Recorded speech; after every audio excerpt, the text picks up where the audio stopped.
नाज़रीन, IMF की जानिब से पाकिस्तान से डू मोर का मुतालबा एक बार फिर से सामने आ गया है और IMF का ये कहना है कि बिजली और गैस की कीमतें बढ़ाई जाएं। इसके अलावा IMF ने सर्कुलर डेट और बिजली की नुकसानात भी कम करने पर जोर दिया है। जो टारगेट दिया गया है पाकिस्तान को वो ये कहा गया है कि जुलाई से सितंबर के दरमियान पाकिस्तान ने 1000 अरब रुपए इकट्ठा करके IMF को रिटर्न करना है। इस किस्म के जो टैक्सेस हैं उस हवाले से बात की जा रही है, लेकिन हुकूमत IMF का ये मुतालबा मानने के लिए राजी होती है नहीं, इस पर बात कर लेते हैं। नासिर चुगताई साहब, आप समझते हैं गवर्नमेंट मानेगी IMF की शराइत को, इस डू मोर के मुतालबे को? देखिए, गवर्नमेंट ने मुआहदा किया हुआ IMF से, IMF की शराइत के ऊपर, और वो जब भी IMF शर्त लगाती है तो वो इस मुफाद उसके अपने मुफाद में होती है कि ये इतना टैक्स लगा दें कि मेरा कर्जा वापस कर सके। वो गारंटी लेती है इस बात की कि आप कर्जा वापस करने के लिए इक़दामात करेंगे। तो हुकूमत को जो इक़दामात तजवीज़ की IMF ने, हुकूमत ने वो करने हैं, चाहे ना चाहें, रोएं गाएं, कुछ भी करें, माजी की हुकूमतों को बुरा भला कहें, 72 साल के निज़ाम को बर्बाद कर दें बुरा, लेकिन करना वही है।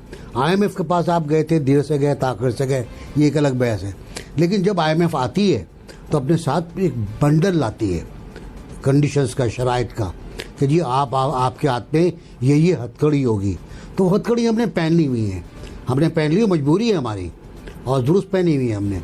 अगर हम नहीं पहनते तो हमारा हाल बहुत बुरा होता। सही। मोना, एबीसी ने भी कहा कि गवर्नमेंट ने IMF से मुआहदा किया हुआ है। मैं एक पॉइंट यहाँ पे ऐड कर लूं कि अगर मुआहदा IMF से है तो एक वादा आवाम से भी है। इस साल के बजट में किया गया कि दिसंबर 2020 तक अब बिजली और गैस की कीमतों में इजाफा नहीं किया जाएगा। तो बताइए, फिर मानेगी मुतालबा ये गवर्नमेंट? जी बिल्कुल ज़रियाब, आप बिल्कुल सही कह रहे हैं, आपने अच्छा रिमाइंड कराया है, और मैं उम्मीद करती हूँ और इंशाल्लाह, बस क्या मैं बोलूँ कि आपके वादे पे को वो ज़्यादा वफा करें और IMF के वादे को कम वफा किया जाए।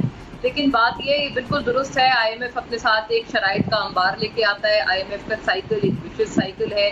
इस दफ़ा IMF के साथ हम जिस डील में है वो उसमें शराइत और मुश्किल है और काफ़ी वीक ग्राउंड्स पे है पाकिस्तान। FATF की तलवार अलग हमारे सर पे लटक रही है। IMF इस दफ़ा बड़ा वेटेज दे रहा है, ये भी एक हैरत की बात है कि जी FATF ने आपको ये कहा है तो वो कहा है वगैरह वगैरह। मुझे लगता है ये वाकई इनको करना पड़ेगा। अगर ये इस्लाहात नहीं करते हैं तो इनको इसी तरह से टैक्स कलेक्ट करना पड़ेगा, यानी कि इनडायरेक्ट टैक्सेस का इन्हिसार करना पड़ेगा। इसके अलावा मुझे कोई और रास्ता समझ नहीं आ रहा। ऑलरेडी कोई 212% तक मेरा ख्याल है गैस के बिल बढ़ चुके हैं, क्योंकि जो सब्सिडी पहले दी गई थी वो विड्रॉ की थी, और पहले जो डील्स रही है IMF के साथ उनको हम किसी न किसी तरह आमादा कर लेते थे कि जी ये सब्सिडी इंटैक्ट रहने दें। मुझे लगता है इनको चाहिए मजीद बातचीत करें। अवाम यकीनन मजीद महंगाई का बोझ इतनी सूरत हाल में नहीं उठा सकते हैं, मुझे लग रहा है, लेकिन फिर भी मैं एक चीज़ मुझे लगता है कि ये गालिबन करेंगे। फिर भी उसका रीजन मुझे ये लग रहा है कि वजीर आजम साहब ने अब से कुछ रोज पहले एक कॉन्फ्रेंस से खिताब करते हुए ये कहा था कि इस दफा शदीद गैस का बहरान आएगा, और साथ साथ उन्होंने ये भी कहा था कि जो सब्सिडीज हैं वो डायरेक्ट अच्छी जगहों पर नहीं लग रही और गुर्बत के खात्मे के लिए डायरेक्टेड नहीं है। तो लिहाजा वो एक ऑलरेडी हिंट मुझे लगता है दे चुके हैं कि वो मजीद सब्सिडीज अगर विड्रॉ करते हैं तो ये खदशा मुझे है। और मुझे लग रहा है कि जैसे उन्होंने एक प्रेपरेटरी स्पीच आवाम के लिए दी थी कि जैसे गालिबन अनफॉर्चुनेटली अगर कीमतें बढ़ानी पड़ जाए उनको, ये जो शराइत हैं इससे हुकूमत बखूबी वाकिफ है,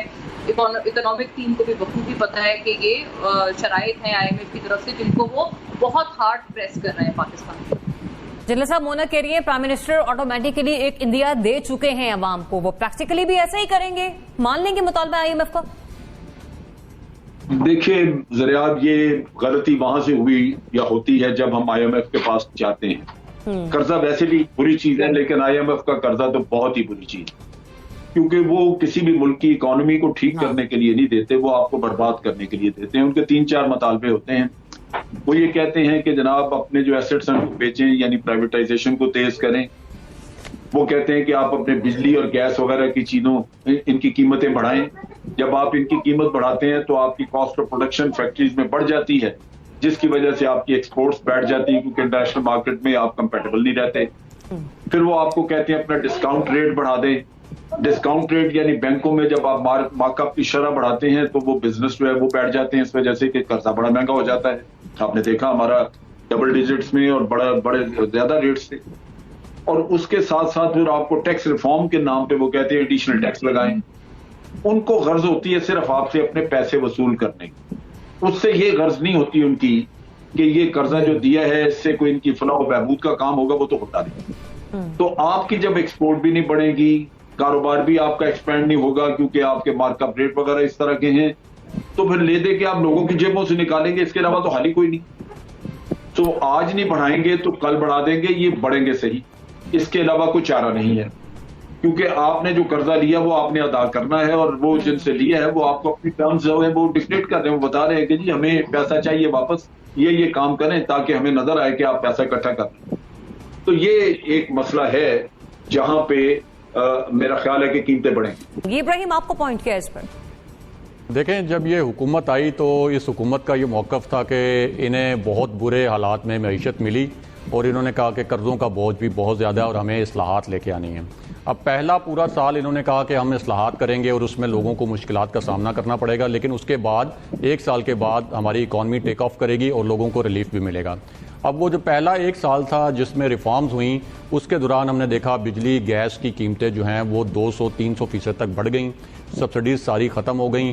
لوگ فائنینشیل ڈسپلن تو شاید حکومت لے کے آئی ہو, لیکن اس فائنینشیل ڈسپلن کے دوران بہت سے لوگ بے روزگار بھی ہو گئے. لیکن پھر ہم نے دیکھا دوسرے سال کے اندر بھی وہ ٹیک آف اکانومی کا ہمیں اب تک نظر نہیں آیا. 2 سال کمپلیٹ ہو گئے اور ابھی بھی وہ ریفارمز کا عمل جو ہے وہ جاری ہے. اب حکومت جو آپ کو میکرو جو انڈیکیٹر دکھاتی ہے, مثال کے طور پر کہ آپ کا کرنٹ اکاؤنٹ ڈیفیسٹ جو ہے وہ بڑے اچھے طریقے سے مینیج ہو گیا ہے, آپ کی ایکسپورٹس بڑھ گئی ہیں, آپ کا زر مبادلہ جو ہے وہ ریکارڈ اب بن رہے ہیں جو پاکستان میں آ رہا ہے, لیکن عوام دیکھتے ہیں کہ ان کو گراؤنڈ پہ کیا مل رہا ہے. یعنی مائکرو لیول پہ کچھ نہیں ہو رہا. مائکرو لیول پہ یہ جو بڑے فگر ہمیں بڑے اچھے نظر آتے ہیں, اصل تو مسئلہ یہ ہے کہ عوام کو ان کا کیا فائدہ ہو رہا ہے. اب 2 سال آپ کے ریفارمز پہ گزر گئے لیکن عوام کو گراؤنڈ کے اوپر جو ہے وہ ریلیف نہیں مل. یہ جو آخر میں یہ جو جدھر آج آپ ہیں, آپ نے سب سے پہلے گھبرانا نہیں ہے. ہم مسلمان ہیں, ہمارا یہ ایمان ہے کہ زندگی موت اللہ کے ہاتھ میں ہے, لیکن ہمارے نبی صلی اللہ علیہ وسلم واضح طور پہ کہتے ہیں کہ احتیاط کرو, کہ اگر آپ نے آپ کا اونٹ اگر آپ کو ڈر ہے کہ بھاگ نہ جائے تو اللہ سے دعا کرنے سے پہلے اس کو باندھو, احتیاط کرو. سب کے لیے ضروری ہے کہ آپ